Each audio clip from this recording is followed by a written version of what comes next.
కోచింగ్ల పేరుతో లక్షల రూపాయలు దండుకుంటున్న కోచింగ్ సెంటర్లపై రాష్ట్ర ప్రభుత్వం చర్యలు చేపట్టేందుకు కసరత్తు చేస్తోంది.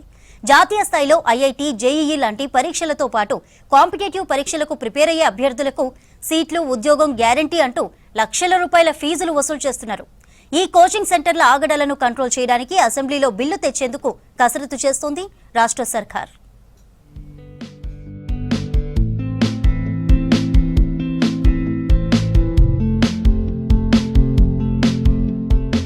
రాష్ట్రంలో కోచింగ్ సెంటర్లు పుట్టగొడుగుల్లా పుట్టుకొస్తున్నాయి. తమ దగ్గర శిక్షణ తీసుకునే విద్యార్థులకు ఐఐటీ, జేఈఈలో సీట్ ఖచ్చితంగా వస్తుందని కోచింగ్ సెంటర్ల నిర్వాహకులు శిక్షణ ఇస్తున్నాయి. లక్షల రూపాయల ఫీజులు వసూలు చేస్తున్నాయి. 2028 నాటికి జాతీయ స్థాయిలో కోచింగ్ మార్కెట్ విలువ 1.33 లక్షల కోట్లకు చేరుతుందని చెబుతున్నారు ఎక్స్పర్ట్స్.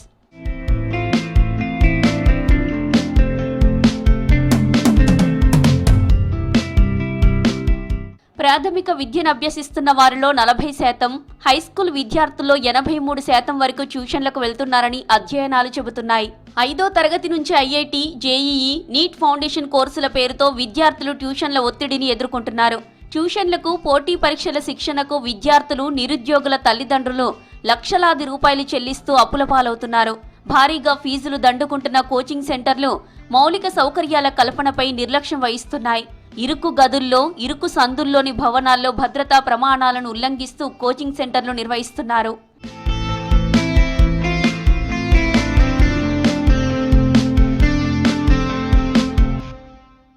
ఈ విషయంపై రాష్ట్ర సర్కార్ కసరత్తు చేస్తోంది. వచ్చే అసెంబ్లీ సెషన్ నాటికి కోచింగ్ సెంటర్లను కట్టడి చేయడానికి బిల్ తెచ్చేందుకు ప్లాన్ చేస్తోంది.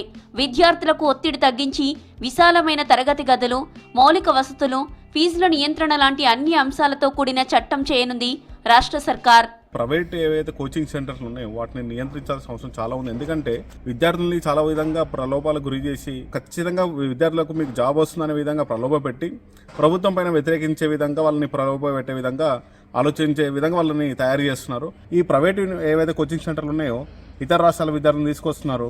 వాళ్ళకు ఏదో విధంగా మీకు జాబ్ వస్తుందని చూపించేసి ఇక్కడ బోనోఫైడ్స్ వేరే కాలేజీలో, వేరే స్కూల్ నుంచి తీసుకొచ్చి వాళ్ళు ఇక్కడ కూడా టీఎస్పీఎస్సీలో కానీ పోలీస్ కంట్రోల్ రిక్రూట్మెంట్ బోర్డులో కానీ అప్లై చేసుకున్నారు. కానీ వాళ్ళు లోకల్ క్యాండిడేట్స్ ఎవరైతే మన వాళ్ళు ఉంటారో వాళ్ళకు ఉద్యోగాలు వచ్చే స్టార్టింగ్ పాయింట్లోనే వాళ్ళు ఆపేస్తున్నారు. అంటే దీనికి మెయిన్గా నియంత్రించాల్సింది ప్రైవేట్ కోచింగ్ సెంటర్లని. దీనిపైన ప్రభుత్వం కూడా దృష్టి పెట్టినందుకు చాలా ధన్యవాదాలు తెలియజేస్తున్నాం.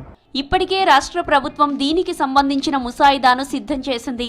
ప్రైవేటు కోచింగ్ సెంటర్ల కట్టడికి అసెంబ్లీ చట్టం చేస్తే విద్యార్థులపై ఒత్తిడి తగ్గుతుందంటున్నారు ఎడ్యుకేషన్ ఎక్స్పర్ట్స్.